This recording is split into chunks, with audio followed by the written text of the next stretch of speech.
Welcome back to my channel. कैसे हो आप सब? उम्मीद करती हूँ बेटा सभी अच्छे होंगे और अपना ख्याल भी रख रहे होंगे।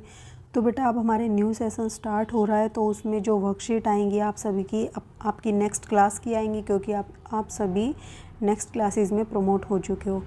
तो जो आज हमारी पहली वर्कशीट आई है आपकी, वो आई है आपके 9th क्लास की विज्ञान की और 5 तारीख की है। ठीक है, मिश्रण चैप्टर से आई है। आपका जो सेकंड चैप्टर है मिश्रण, उससे ये आई है। और जो हमारी पहले 9th क्लास में वर्कशीट आती थी वो भी सेम ही है। ठीक है, लेकिन उसका जो सीक्वेंस है वो थोड़ा चेंज हुआ है। पहले जो आती थी वो अलग थी और जो अब आई हैं वो अलग चैप्टर से आई हैं। ठीक है, मैं आपको बारी बारी से बताती रहूँगी और आप मेरे चैनल पर जो प्लेलिस्ट बना रखी है उसमें भी चेक कर सकते हो। ठीक है, चैप्टर वाइज मैंने बनाई हुई हैं, लेकिन जो कुछ चैप्टर की मैंने स्टार्टिंग में नहीं बनाई थी उनकी मैं आपको बना के दे रही हूँ। ठीक है, उसमें से एक चैप्टर आपका यही है मिश्रण, जिसकी मैंने पहले नहीं बनाई थी। हालांकि मैंने रिवीजन में आपको ये करा दिया था, लेकिन फिर भी इस टाइप की वर्कशीट मैं आपको समझा रही हूँ। ठीक है, तो आप वहाँ से भी प्लेलिस्ट से भी अपने बारी बारी से चैप्टर्स और वर्कशीट कर सकते हो, जैसे जैसे आपकी आती जाए। ये मत सोचना एक ही दिन में करोगे बेटा तो कुछ भी याद नहीं रहेगा। अपना बारी बारी से सीक्वेंस में पढ़ते जाना है स्टार्टिंग से। ठीक है, ताकि आपको बाद में कोई प्रॉब्लम ना आए। तो चलिए स्टार्ट करते हैं आज की अपनी वर्कशीट। फर्स्ट इसमें हम मिश्रण जो चैप्टर है आपका वो पढ़ रहे हैं। आप इसको बुक से भी पढ़ना, पहले यहाँ से समझ लो और फिर बुक से भी पढ़ना। ठीक है, जिज्ञासा ने बाजार से एक नमक और दूध का पैकेट खरीदा जिस पर शुद्ध लिखा हुआ था। ठीक है, देखो तुम देखते होंगे कहीं पर शुद्ध घी, शुद्ध नमक, ये सब लिखा होता है। इन पर शुद्ध लिखा जाना दर्शाता है कि इनमें किसी और चीज़ की मिलावट नहीं है। अगर शुद्ध लिखा है तो इसका मीनिंग तो यही होता है कि इसमें कुछ और मिलावट नहीं होगी। लेकिन ज्ञान जिज्ञासा पूछती है, यहाँ पर बेटा 9th क्लास में हम 2 तरीके से बात करेंगे। मतलब 2 होते हैं यहाँ पर बच्चे, एक जिज्ञासा होती है और एक ज्ञान होता है। जिज्ञासा ज्ञान की सिस्टर होती है बड़ी, तो वो अपनी सिस्टर से पूछता है। जिज्ञासा पूछती है, ठीक है, कि ज्ञान क्या ये वैज्ञानिक रूप से भी शुद्ध है? अभी हमने कहा कि उस पर लिखा हुआ है शुद्ध घी, शुद्ध नमक, शुद्ध दूध, तो क्या ये वैज्ञानिक तौर पर भी शुद्ध है? वो ये पूछ रही है। तो वो क्या बताता है, नहीं दीदी, वैज्ञानिक रूप से पदार्थों के शुद्ध होने का अर्थ है कि उसके सभी कणों की रासायनिक प्रकृति एक समान हो।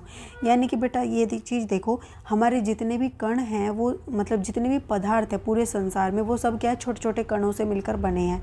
लेकिन अगर हम कह रहे हैं कि कोई पदार्थ शुद्ध है, तो इसका मतलब क्या है, उसके अंदर जितने भी कण मौजूद हैं, ठीक है, जिनसे वो मिलकर बना है, वो सभी एक जैसे होंगे। ठीक है, लेकिन वैज्ञानिक तौर पर अगर वो शुद्ध होगा तब होगा ऐसा।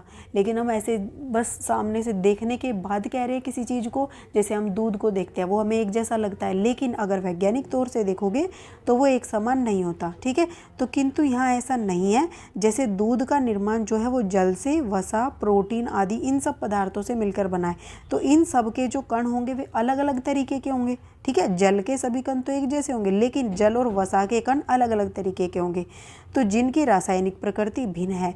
हमारे आसपास के अधिकतर पदार्थ मिश्रण के रूप में ही हैं। ठीक है, तो हमारे आसपास तुम कई सारे ऐसे मिश्रित पदार्थ देखोगे, जैसे कि हवा, वायु अपने चारों तरफ देखते हो एक जैसी लगती है। ठीक है, मिट्टी हो गई, दूध हो गया, तो ये सभी एक मिश्रण की कैटेगरी में आ गए। अब उसके बाद जो मिश्रण है वो कई तरीके का होता है। तो पहले हम डेफिनेशन जान लेते हैं। ऐसे पदार्थ जिनका निर्माण 2 या उससे अधिक पदार्थ, शुद्ध तत्वों या यौगिकों के मिलने से हुआ हो, जिनमें कोई रासायनिक अभिक्रिया न हो, ठीक है, तो वो मिश्रण कहलाता है। तो देखो क्या कहा है बेटा, ऐसे पदार्थ जिनका निर्माण 2 या 2 से अधिक पदार्थों के मिलने से, जैसे ऊपर दूध देखा हमने, जल से, वसा से और प्रोटीन से मिला, तो 2 से अधिक है। ठीक है, और मिलाने से, और जिनमें कोई रासायनिक अभिक्रिया न हो, और उनमें कोई रासायनिक अभिक्रिया नहीं हुई है। ठीक है, हमने ये थोड़ी किया है कि दूध को गर्म किया है तब हम ऐसा बोल रहे हैं। सिंपल जो दूध है सामने उसी की बात कर रहे हैं। या हम कोई मिट्टी ले लें, मिट्टी के अंदर कंकड़ हैं, क्या नाम है, पाउडर है या घास फूस है, तो वो सब भी एक मिश्रण हो गया, अलग अलग तरीके के कण हो गए उसमें। ठीक है, तो इन्हें भौतिक विधियों द्वारा अलग किया जा सकता है और इनको भौतिक विधि द्वारा अलग किया जा सकता है। ठीक है, जैसे कि समुद्र जल, मिट्टी, हवा। ठीक है, समुद्र का जो जल होता है उसमें भी अलग अलग तरीके के कण मिश्रित होते हैं, मिट्टी में भी, हवा में भी, और मिश्र धातु। ठीक है, मिश्र धातु मतलब कई धातुओं से मिलकर जो बनती है धातु, उसको मिश्र धातु बोलते हैं। दूध हो गया, ये सब हमारे क्या हो गए, मिश्रण हो गए। ठीक है, अब मिश्रण भी दो प्रकार का होता है, समांगी मिश्रण और विषमांगी मिश्रण। समांगी मिश्रण क्या होता है बेटा? ऐसा मिश्रण जिसमें उसके घटक एक दूसरे में एक समान रूप से व्यवस्थित हों और उनकी पहचान आसानी से करनी संभव न हो। ठीक है, जैसे कि अब तुमने अभी देखा कि दूध था, दूध तुम देख रहे हो सामने से, तुम्हें कुछ अलग अलग दिखाई दे रहा है? कुछ भी नहीं दिखाई दे रहा, एक जैसा दिखाई दे रहा है, तो ये समांगी मिश्रण में आ गया। ठीक है, ऐसे ही तुम्हारा क्या हो गया, वायु हो गई। वायु तुम देख रहे हो बेटा, उसमें तुम एक जैसा दिखता है, तुम अलग से बता सकते हो कि इसमें ऑक्सीजन यहाँ पर है, नाइट्रोजन यहाँ पर है, धूलकण यहाँ पर है। ठीक है, बहुत सारी गैसेस होती है, लेकिन सब एक समान रूप से हर जगह पर, किसी भी हवा की बात कर लो, एक समान रूप से मिश्रित होती हैं। ठीक है, आजकल तो प्रदूषण बढ़ गया, अगर हम उसको अलग हटा दें और वैसे कंपोजिशन घटक देखें वायु के, तो वो एक समान रूप से मिश्रित होते हैं। ठीक है, उदाहरण के लिए चीनी, नमक, पानी का मिश्रण। ठीक है, तो चीनी और नमक और पानी को तुम एक उसमें घोल दोगे बेटा पानी में, तो क्या होगा, एक जैसा लगेगा वो सारा।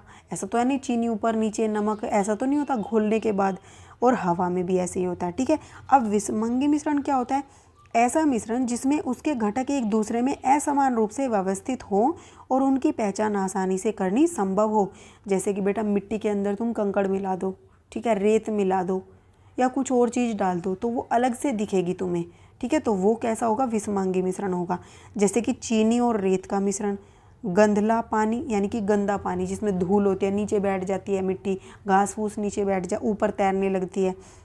नमक और लोहे की छीलन का मिश्रण, नमक और लोहे के कुछ टुकड़े डाल दोगे, वो एक तरीके से मिश्रण तो है, लेकिन हम उसको पहचान सकते हैं, आसानी से अलग कर सकते हैं अपने हाथों से।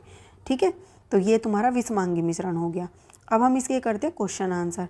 तो फर्स्ट देखो बेटा, मिश्रण से आप क्या समझते हैं? आप वर्कशीट को अच्छे से समझोगे तो सारे आंसर अपने आप आसानी से दे सकते हो, तो ईमानदारी से आपको करना है बेटा। मिश्रण से हम क्या समझते हैं? ऐसे पदार्थ जिनका निर्माण दो या दो से अधिक पदार्थ, शुद्ध तत्वों या यौगिकों के मिलाने से हुआ हो। अब देखो, तत्व और यौगिक क्या होता है बेटा, इसका एक अलग से चैप्टर है, हम उसमें भी पढ़ेंगे।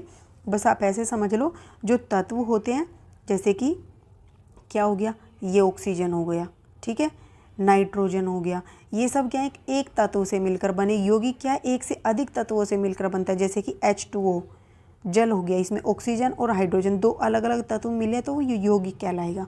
ठीक है, अभी इतना जान लो। तो यौगिकों को मिलाने से हुआ है, ठीक है, जिनमें कोई रासायनिक अभिक्रिया नहीं हुई, तो वो मिश्रण कहलाते हैं। ये आप लिख दोगे। उदाहरण देना चाहते हो आप यहाँ से दे सकते हो, चाहिए सारा भी लिख सकते हो, आप सारा लिख लो ताकि आपको अच्छे से क्लियर हो पॉइंट। उसके बाद नेक्स्ट क्वेश्चन क्या है बेटा आपका, समांगी मिश्रण विषमांगी मिश्रण से किस प्रकार अलग है, उदाहरण सहित बताइए। तो जो समांगी मिश्रण है वो विषमांगी से किस प्रकार अलग होता है बेटा, हमने अभी यहाँ पढ़ा। समांगी क्या होता है? ऐसा मिश्रण जिसमें उसके घटक एक दूसरे में समान रूप से व्यवस्थित होते हैं और उनकी पहचान आसानी से करनी संभव नहीं होती। विषमांगी में ये होता है कि वो असमान रूप से होते हैं, पहचान करनी संभव होती है। उदाहरण के लिए जैसे आप ये दे दो कोई भी, तो आप ये दोनों पॉइंट्स लिख दोगे, ठीक है, कि समांगी मिश्रण ऐसा होता है, जबकि यहाँ पे जबकि लगा देना, फिर जबकि विषमांगी मिश्रण ऐसा होता है।